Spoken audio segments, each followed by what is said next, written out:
Hello, follow me. I'm going to talk you through the humble collar and maybe a couple of other little nuggets I've got up my sleeve as well.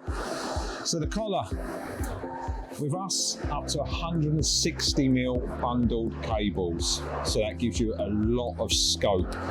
New detail here for small plastic rectangular ducts. You can utilise the oversized collar as well. We've also got a detail that's fairly new where you can mechanically fix 2 of the lugs, and you can use our FR adhesive for the other 2 where you can't get mechanical fixings in each lug.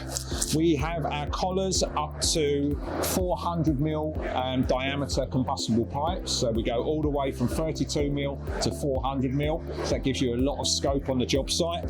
Another new detail for us is if you had pipes in the corner that you can't get a full collar around them, you can use a half collar detail up to 160mm diameter plastic or combustible pipe, utilising half of the 320mm collar, so all the way up to 160mm diameter.